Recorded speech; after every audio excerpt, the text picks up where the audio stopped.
Yeah boy, yeah boy, yeah boy. Welcome to Watch Me Build It. Really happy to be with you today for what is finally going to be a very detailed build video on the DIY Watch Club Bronze GMT diver.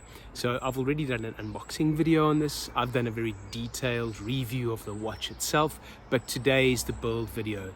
I'm not going to spend a lot of time on the intro. What I do want to say is, if you haven't subscribed, please subscribe.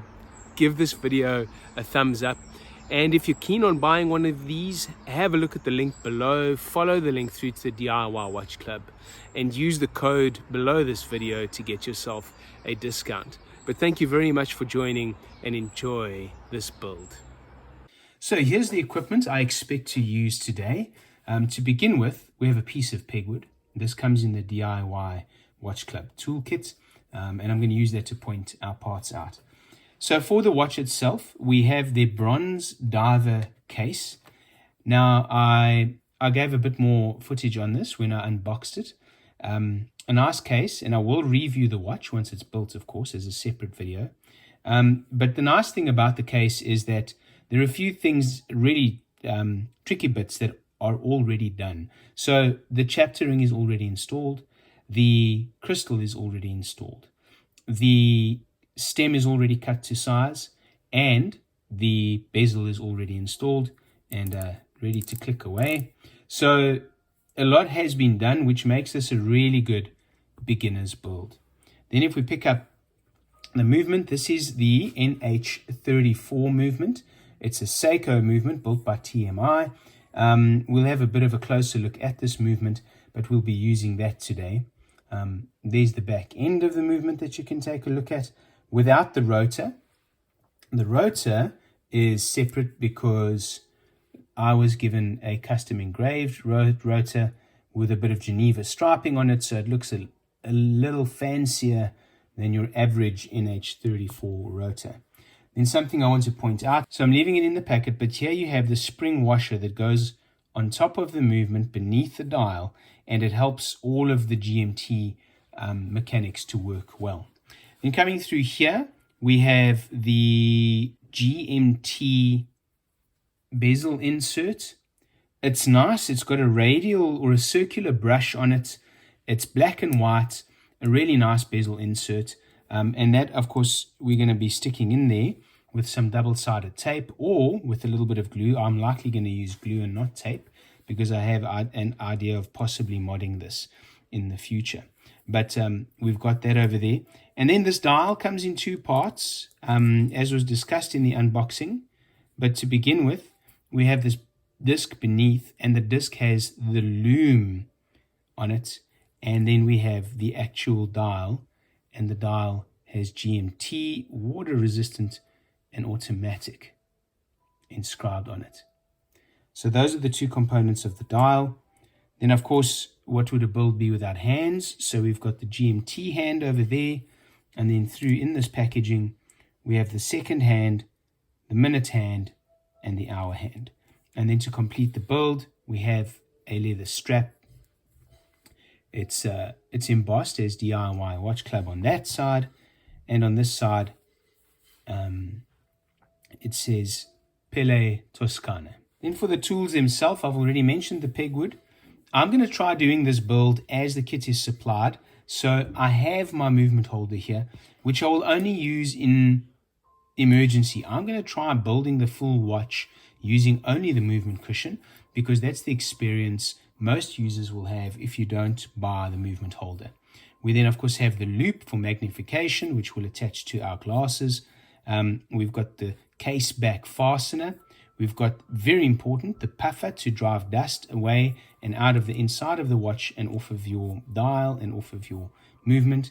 We've got a little package of consumables over here that includes finger cots, Rodico, a cleaning cloth, and a Persian dial protector in the event that you need to remove your hands. And coming down here, we have the DIY tool for setting the GMT hand. And then we have their tools for setting the hour and minute and second hands. The only screwdriver that I expect I'll be using is this one, because that is to screw the rotor on at the end of the build. I have the really good tweezers, anti-magnetic, super hard, anti-acid Vitus by Pequin, made in Switzerland. I'm going to be using those to pick up bits and pieces. And then finally over here, this is something extra that I use, an oiler and some oil. They're not absolutely necessary in a build, but they are useful, particularly when you're installing that crown, getting the crown, the stem lubricated, and putting a bit of oil on the crown tube, I find gives the build a good feeling of quality. So those are the tools we'll be using for the build. NH34 versus NH35, we've got them in numeric order with 34 first and 35 second. The 34 is in an NH34 35 holder, and the other one is in an ordinary sort of universal movement holder. So just having a look at the architecture on the back end of these two movements, they really do look to be identical. But the question is, are these the same architecture on the back end of the movement? And from everything that the eye can see, it is all exactly the same on the back end of the movement. What do we see when we come around to the front end of the movement? Of course, this is where we're expecting to see the differences. The first big difference is that date jumping wheel over there is covered over by an additional plate or a larger plate in the NH34. And then you can see, if we come over here, this is the GMT wheel, and there are several other wheels coming off of the keyless works which are not present on the NH35 movement. This is interesting because you could see a space for that over there, but that wheel is not present on this particular movement. And one wonders, it looks like there's even a post or a hole that could take that one over there. So almost as if these movements to a large extent were manufactured with one another in mind. There again is another small wheel that's not present on the NH35. So it's no surprise, really. This is what where the GMT works go, particularly on a desk diver like this, is your GMT works are coming just above your normal hour wheels. And of course, the final element of all of it is that the NH34, this is a very important component. It comes with the movement, is a spring, a dial side spring. That's going to go with the curved edges facing down towards the movement, and the bulging edge or the convex surface in the middle facing up towards the dial. It gets sandwiched between the dial and the movement, and the purpose is to hold this GMT wheel in place so that the gears can engage well and it doesn't sort of slip upwards and disengage.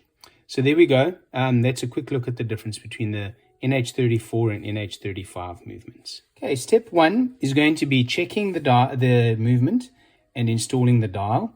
You will need the movement for this part, the dial, the back of the dial, the front of the dial, your finger cots, your puffer, and some Rodico. Right, so first thing is to put on the finger cots. I'm only going to show how to do this once. You want to make sure that the rolled portion is facing upwards, and on you go. And then you do this with all of, I do 3 fingers on each hand because there's a chance that you're actually going to touch the watch with either of those. So I'm going to do that off screen and then be back in a moment. There we go, finger cots installed. Now what I'm going to need to do, let's move the dial away for now. I'm going to want to take a look at my movement. Okay, so what's important is that you pull it out all the way. Click 1, click 2. And what we're going to do is we want to turn and check that everything is advancing. Look there, it was right on switch over. The date has just advanced by itself. If you look carefully, you'll see these wheels in the middle turning, right? That's setting your GMT, your hour, and your minute hand. And we want to wind it all the way around till we get that date jump again. And here comes the date jump. Now, once you've had the date jump, have a look at that wheel in the middle and wind it so that it's gone like half a revolution. Then you know you're out of the date change zone. You can now push it all the way back in and bring it out one click, and that is to check your two functions. So have a careful look. You'll see how this is to set your GMT. It's got a click to it because it's going to click forward 1 hour increments at a time. It's very clear that this plate with these wheels, they engage the GMT setting function. Now, when we turn in the opposite direction, that's our date set function. So we're happy that our hour and minute setting, GMT setting, and then the quick set GMT and the quick set date are all working. We now push that back into its normal position. You know it's in normal position because if you turn it, the date doesn't jump, the wheels don't move, and you can feel the buzz of the spring winding. So what we have here is the under dial or the underside of the dial. And I'm just quickly going to run through it with some Rodico, give it a puff with a puffer. Just hold it down. Puffers can blow parts all over the place. Right, now what I'm going to do is I'm going to turn this upside down. And I'm going to put it one side. Now we bring in through the top side of the dial. I'm going to turn that upside down too. And what you're going to see is that there are two dial feet. Kind of at the position between 1 and 2 o'clock and the position between 4 and 5 o'clock, two dial feet. And what we're wanting to do is we're wanting to bring the second dial. This is unique to sandwich dials. I've never had to do this before, so this isn't a normal watchmaking step, but I think it's quite common with the DIY watchmaking kit from DIY Watchmaking Club. So what we're wanting to do is we're going to drop it in so that those feet go through the plate. There we go. Easy enough. The feet are through the plate. And now what we have is our loom plots are filled in. But you can see the shadow that's forming there because this is a sandwich dial. Very cool touch and quite a feature of the DIY Watch Club. Now, something else is I'm just going to take my Rodico and go at any dust or debris that might be over there. Now you can see it's going to be interesting installing this because already the top and bottom parts of the dial are moving away from one another. But we're going to put them off to one side, upside down, so that they stay in place. We're going to bring this puppy through. This is the movement. Okay, so we've got our movement in place. Something I want to point out is this. That hole over there and that hole over there, that's where those 2 feet are going to fit in. Okay, now don't get too carried away with your dial installation because you've got this very critical part going on over here. And that is to install the GMT washer. I'm fetching it with my tweezers. Now, if you take a look at it, you see the orientation where the curve is facing upward. That is how it's going to go onto the movement. So you drop it in like that. Do you see that? You need to get that in place. Right, so when that is in place, we're ready for the dial that we've already put together. You need to work carefully, being certain of a few things. Hold the 2 portions of the dial together. Then that foot is going to go in that hole there. This foot is going to go in that hole over there. How we line it up is we use the date window and the stem, and specifically there's a triangular cutout that is the middle of the stem. You also use your center pinion for orientation. So with those 2 elements, your center pinion and the date window in view, you drop the dial down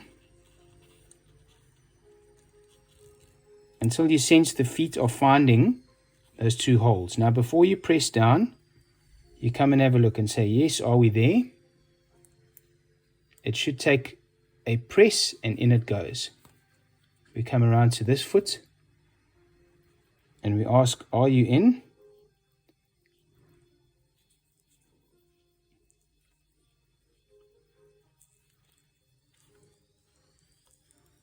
There.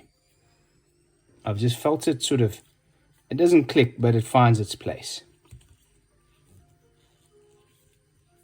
There we go. Step number 1 done. Dial installed. Just check again to make sure there isn't any daylight between the dial and the movement. And you are all good to go for step 2. I'd like to show you how I'm taking the hands out. I have a pair of scissors. Gently cut about halfway through that sleeve. And cut that piece off entirely. You want to use your tweezers to get into the packet. And gently bring out the hand. Very, very gently. Hands scratch super easily. I don't like handling them with tweezers, to be honest. But that's how I'm taking these hands out of the packet. Just another word, I really like the way the DIY Watch Club transport their hands, because every hand is in a sealed compartment and it's in a plastic box, a cardboard box, inside of a cardboard box with foam, so they cannot be bent and they cannot be scratched by one another. All right, so here we go. We are going to do the most watchmaker part of this whole journey, and it is hand installation. So I've got my hands in the order that I will be installing them. We've got GMT, hour, minute, and second hand. I then have the presses in the reverse order. So let me get those sorted out. We will be using the clear tool for the GMT hand, then the red tool for the hour and the minute hands, and then the blue tool for the second. What do I mean by red and blue? You'll see that there's a red line on that one and there's a blue line on that one. And that is what we'll be using to install. And then for me, I use Rodico. I don't have super steady hands, so I'm an older guy, and this is what I use for hand installation, and I'll talk you through that process. So the first thing we need to do is we need to set our watch up to install the GMT hand. And what we want to do is we want to find midnight. So you pull your stem out 2 clicks, and you wind on as if you're setting the time, which means you're winding clockwise. And what we're doing is we're watching the date to see when it's ready to jump. And you'll begin to see a small movement when the date jumper engages. Okay, can you see the date has begun to move? Now watch it with me. Watch how I'm clicking this 1 click at a time.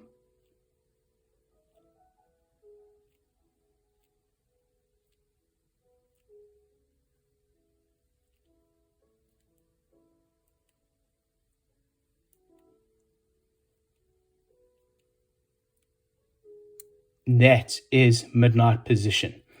An important part of doing all of this is that you want to get your hands, particularly your hour hand, your minute hand, and your GMT hand aligned at that midnight position. So you want the date to be flicking over as close as is possible to midnight.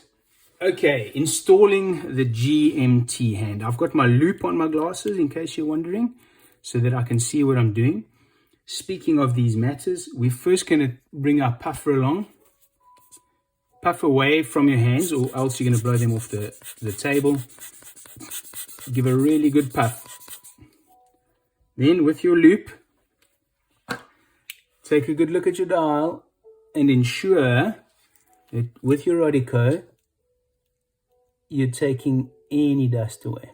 Okay, as I'm doing that, this movement's moving around, and that is why I think it's good to have a movement holder. I'm still going to try and see how this can be done without a movement holder, but I really would suggest buy yourself a movement holder. There is a link in the description below. Now you'll see I've made a point out of my Rodico. I'm going to press it down onto the GMT hand. Then I'm going to bring my GMT hand over, and I'm going to drop it over the central post and keep it aligned with that 12 o'clock. Then you give it a light press. Check your alignment. Okay, the alignment's looking good. Now, I want to press it as vertically as I can.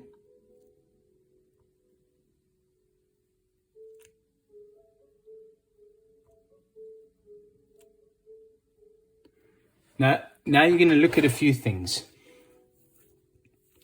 First of all, if you have a look, you'll see I'm not totally aligned. So what I'm going to do, I'm just going to give it a nudge. There we go. Now it's aligned right in the middle. But what I want to do as well is I want to check that the GMT hand is parallel in the y-axis and in the x-axis. I'm going to have a look with my loop. You need to do the same. And then what you do is you use your tool to press it this way. I'm exaggerating, or that way, or that way, or that way, in order to get it flush with the dial on the X and Y axes. What you want to check is that the flange of your GMT hand is actually sitting flush with the top edge of that GMT wheel, and that there's not extra distance between them. Now, your pusher is designed to be stopped by the top of the wheel. So a good push should get you flush and flat.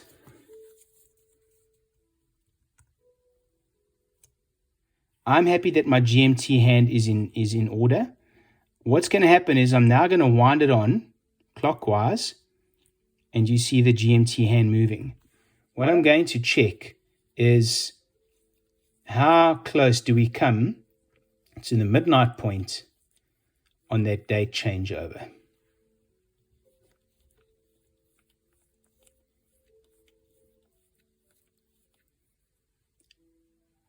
The date's beginning to move.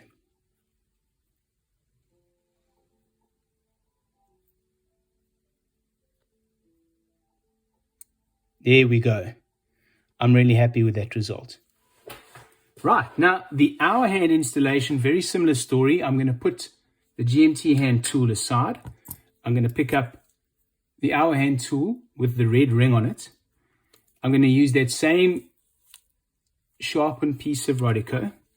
I'm going to bring it around here and gently push it down on my hour hand to pick my hour hand up. I'm going to drop my hour hand in on the hour pinion or pivot.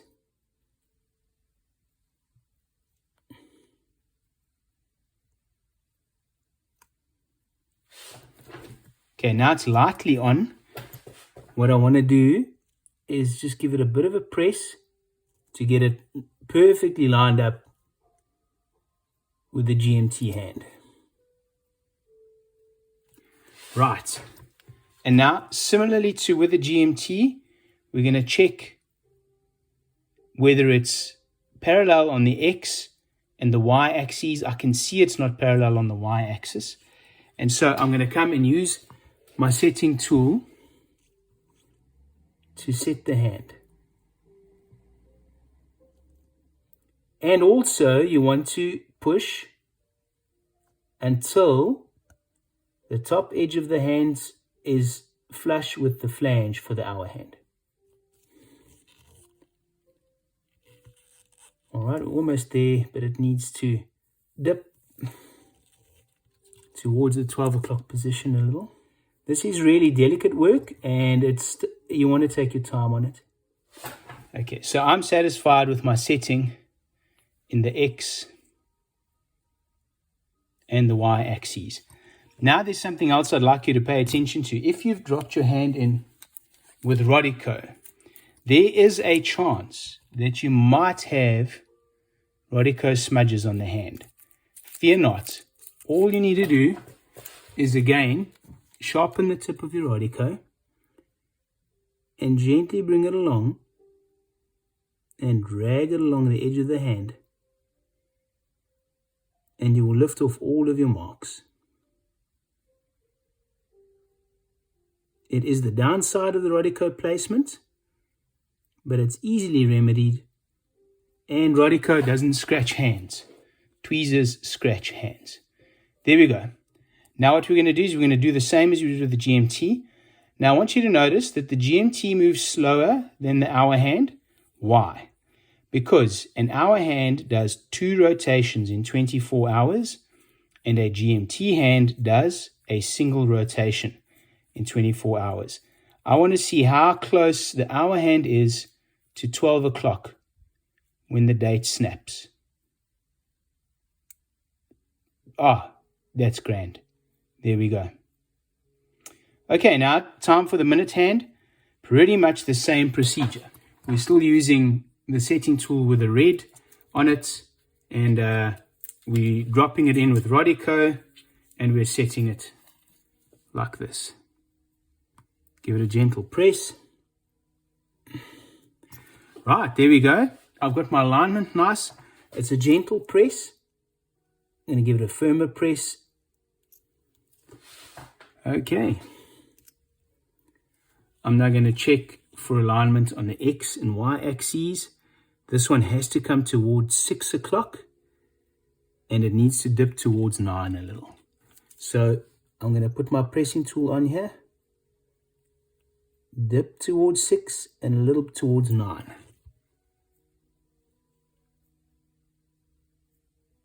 Possibly came too far towards 6. Also, it's standing a bit proud. I've got to give it a bit more of a push so that it sits flush with the flange. There we go. Great. Okay. So my alignment in that direction is looking good.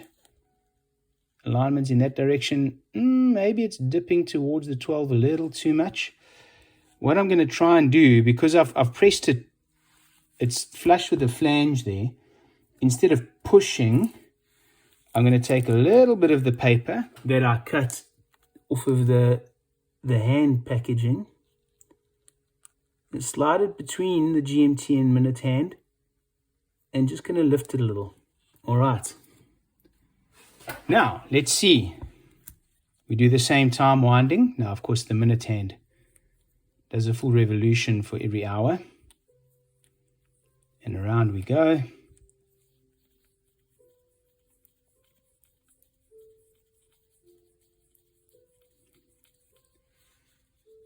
Coming up to midnight. We would like the date to flip somewhere between 5 to midnight and 5 past. There we go. So we're about 3 minutes to midnight. I'm happy with that result. That's about as good as you're going to get. It's not as good as you're going to get. I've had it more accurate, but I think that is totally acceptable. So we take our Rodico and we just run it over the minute hand to pick up any Rodico smudges that remain. Great. I'm now going to show you my second-hand hack. I've got a piece of material. It was a piece of packaging material. It's like a foam of some kind. And what I do is I begin by putting my second hand down on this. And what I'm wanting to do is I'm wanting to push the pivot of the second hand into one of these holes.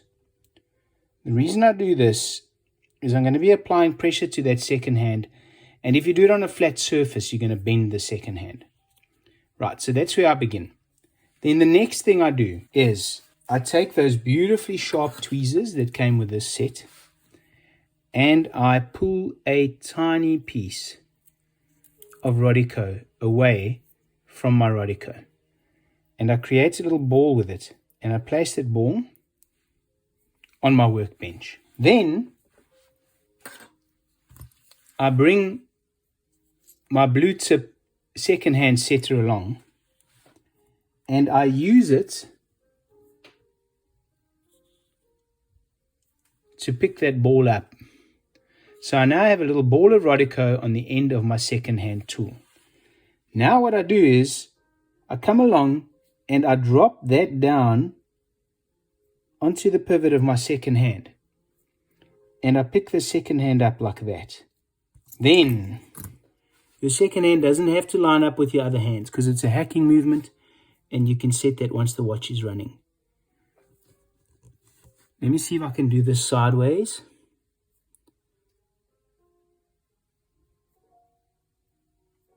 And then I just work, there we go. Give it a press and then gently twist.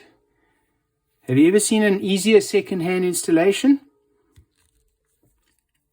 There's my Rodico. The downside of this is that you can get Rodico stuck in the hole on the second hand. No problem. You sharpen your Rodico point. You go in, there is none stuck on this one, and you clean it off. Then all you need to do is have a look and see if your second hand is depressed far enough. This one just about is. I'm just going to give it a little tweak.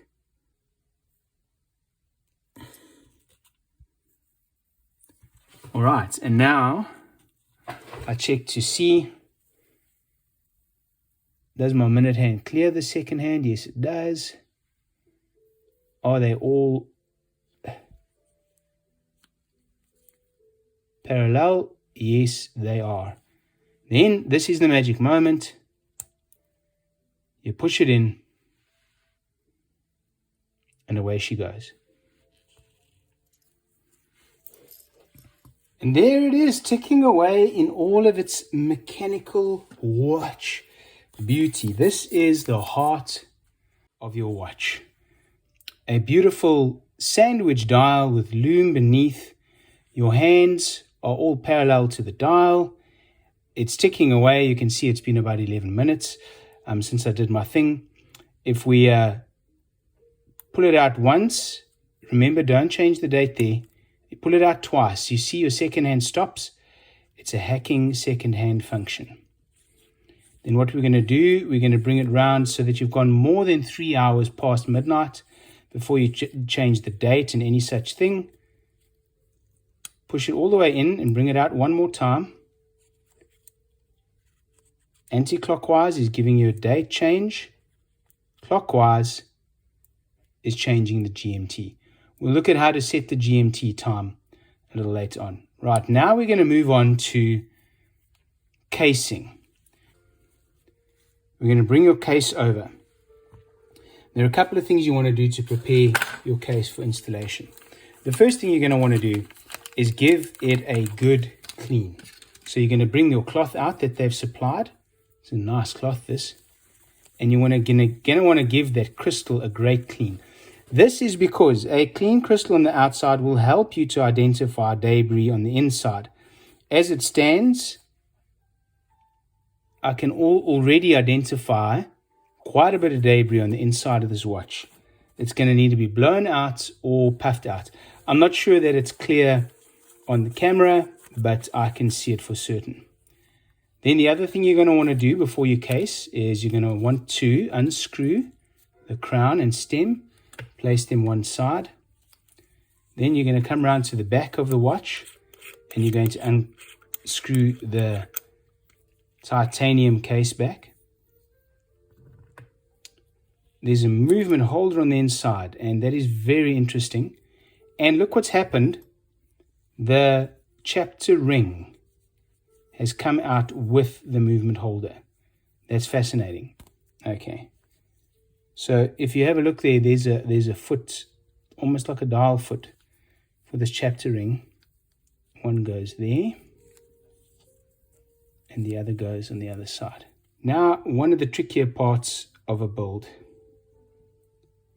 is to remove this while the watch is running. There are two ways you can do it. Sometimes what I do is I put the pegwood in my mouth and I use it to depress the arm. Or you can kind of try being ambidextrous, kind of depress it like that. What do you want to depress? Have a look at this lever here. At the end of the lever, you will find a little dimple. You want to press that down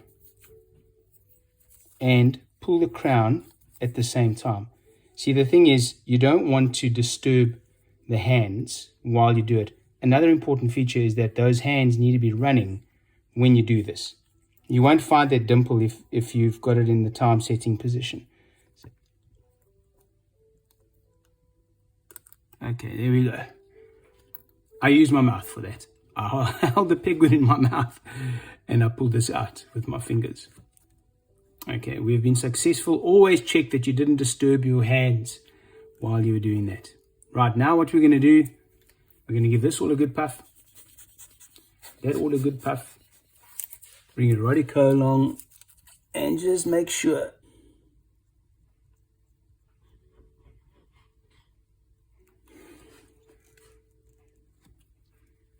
Okay, I think we're doing well over there.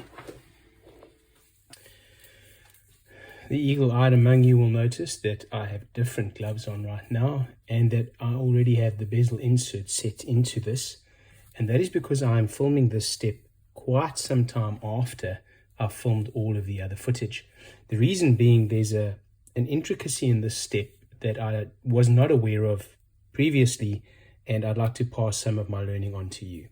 And that intricacy has to do with the way that this case takes a movement. Now, in most NH35 cases, the movement actually friction fits into the case itself. However, many NH35 builds have a chapter ring, and ordinarily the chapter ring goes in from the front of the case, which entails first taking out or not having a crystal installed, installing the chapter ring, installing the crystal, which then keeps the chapter ring in place, and then you bring the movement from behind. That's a rather complicated process. And so the DIY Watch Club have simplified matters for their clients by using a movement holder, which enables you to put the chapter ring in from behind. But there is a little bit of a process to doing it. Otherwise, you can end up with alignment issues. So that there is a spacing ring that goes around the chapter ring. But I want to show you how to do this to get the alignment in better shape. So here we go. What we're going to do is we're going to begin with the movement holder. The movement holder, something you need to be aware of, is that it has a tab over here that's going to go in at the 9 o'clock position. You can actually see where that channel is cut out. And there's this slot which takes the winder at the 3 o'clock position. So the first thing we want to do when we bring our movement and dial in is we want to pay attention to that alignment. Now be careful as your second hand is sweeping that you don't touch it or bend it. But what you want to do is when your movement has gone into the movement holder, check your alignment to ensure that you're as evenly aligned with this as possible. Another way of checking it is you have these chapter ring foot holders and they're at 12 and 6. Now, if I'm looking at my alignment, it seems pretty plumb. Possibly. I can come this way a little. Just a little bit down, just a smidge. I don't even know if you saw what was achieved over there. Now I'm looking at that one, and I don't know that that worked. I'm moving it up a little more. So we fiddle with this until we are sure we have good alignment over here. Then you press your movement into the movement holder, being careful to not touch the hands. Now what we do is we can bring our chapter ring and we can drop it in. Remember, you've got a foot there and a foot there. Right, so now we bring the chapter ring in, putting the feet into the hole. Now I'm going to look very closely because this was the problem I had to resolve when I first installed this the other way around. I want to ensure that those minute markers are perfectly aligned with the triangle to ensure that there's no misalignment. I want to ensure that this minute marker is perfectly aligned with the middle of the index, with the middle of the date window. Then I'm going to want to rotate it just a smidge. I want the dial to move in this direction.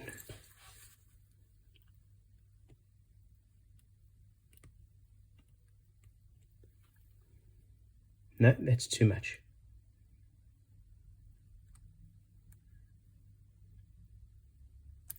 Right, I think we're there. So when we've achieved that alignment, we then bring this ring in, the spacer ring. We drop it in around the chapter ring. And now we're going to case. Remember, we have a tab at the 9 o'clock that's got to find a channel in the side of the watch. Before you case your movement, you want to give a really good burst of air on the inside of your case.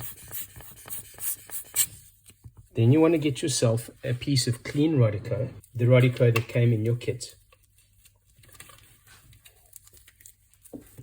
Stretch it out so that you open the fibers, and then work it to a bit of a point. Get a dark background,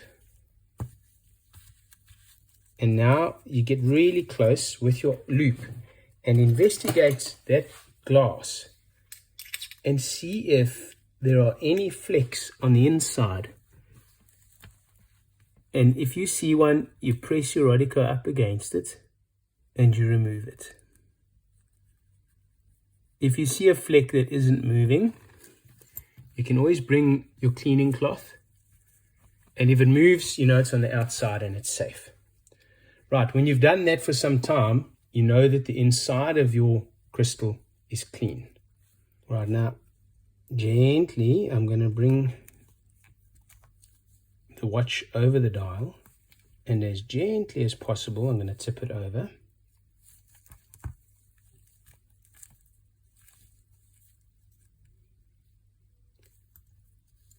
Now, I want to be careful here. I want to pay attention to that tab, that it's finding the channel. I'm also going to pay attention that the chapter ring feet remain in the hole that they're supposed to be, while I gently encourage this downwards. Don't force, and everything's looking good. I can see the tab there. I can see the chapter ring feet at 12 and at 6. And we seem to be finding our way down properly.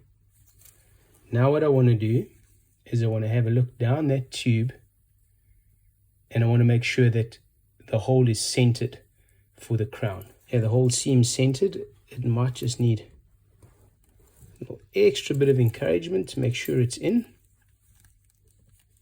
Holding it with my fingers, I have a look on this side to check that all is well. And there we go. We've got great alignment and it's seated well. When we've achieved that, there are a few more things that need to be done, but I'll do those in the next shot. Okay, so once you put a bit of oil on the stem and on the crown tube, bring this in. It goes into that slot over there. Gently turn it and it'll find its place. Give it a press and turn, and the crown finds its way onto the crown tube, and you're locked in. Great, so now we need to seal up the case back. There are two things we need to do. We need to put the rotor on, and then we need to put the gasket back on before we clean up the case back and install that. So let's put the rotor on, shall we? Maybe let's begin by just using a bit of Rodico to make sure there's no dirt or greasy marks. No dust. Okay, it doesn't look like there's anything special about installing the rotor. We're going to bring it in and drop it over the pivot in the center. Over there, like that. And then in your kit, you're going to have a screwdriver with a big blade. And you're going to use that simply to screw this down.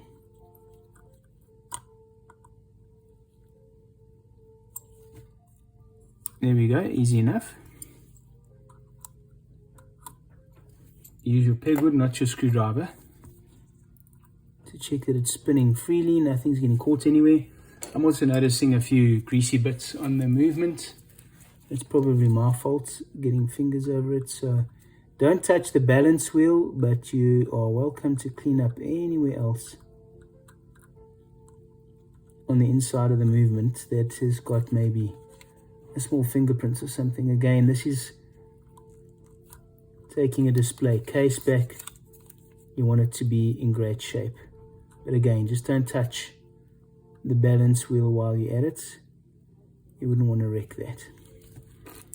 All right, so that seems like it's all in order. Case back gasket is next. I've got my case back gasket lubricator. This is not a critical step. You can leave this out, but if you've got one of these, or if you want to buy one, there is a link below. You buy that, you simply do that to it, seat it in and turn the lid around, and you drop your gasket into the slot just beside the thread. And the gasket lubricant actually helps to get your gasket seated and to have it stay in place, because it's got a little bit of sort of capillary adhesion to it. Great. Then the last thing we need to do is you need to clean the inside of our case back. Take this nice little cloth provided, give it a good rub. Do that inside and outside so you've got a good chance of spotting anything. Right, when you're ready to do this, take the case back and you lightly begin to thread.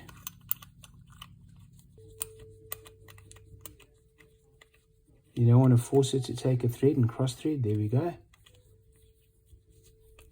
You can feel it's finding its feet, and then you finger tighten. Make sure that it's sitting well. Now you're ready for the final movement of the watch build, and that is to tighten the case back. So you're going to use your DIY Watch Club tool, and what you're wanting is that these two little prongs are going to fit into two slots, and you adjust the distance using that slider.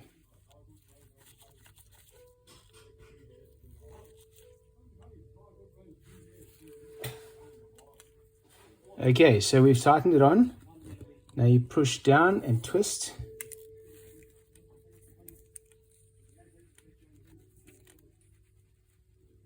There we go. Case back tightened. So there's our watch. I said that was the final move, but I was incorrect. There is one other move. We still need to install the bezel insert.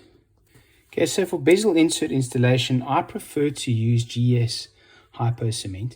My unit is broken, so there's a hypodermic needle involved over here, but it's supposed to stay in the syringe. Mine is in the lid. So what I do is I just use the syringe, the needle. I squeeze out a little bead of cement and I apply it to the track of the bezel. No, that's too much. You want to be careful here. Look, the nice thing with hypo cement, it takes a while to dry. So you've got a little bit of time to align your bezel, and you'll see little strands of this coming through. You can clean those off really easily after application. They don't get stuck, but you must clean them obviously while it's kind of still uncured.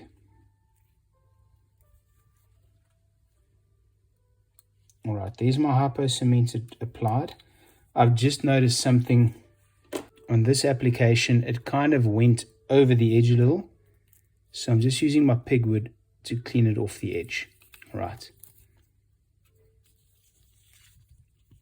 Then what we do with our bezel is the critical mark is to get the point of the triangle where it needs to be at 12 o'clock.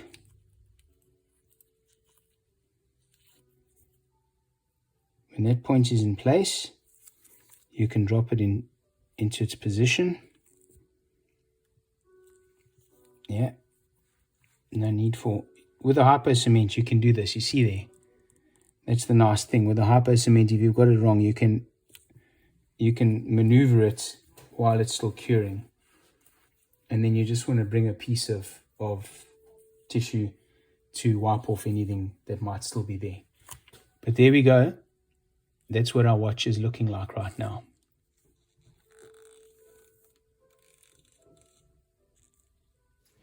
Strap installation with a quick release leather strap is a straightforward affair. So what you want is the one with the buckle always goes up at the 12 o'clock position. So we've got the watch there. We turn it round. These are quick release straps. So very simple.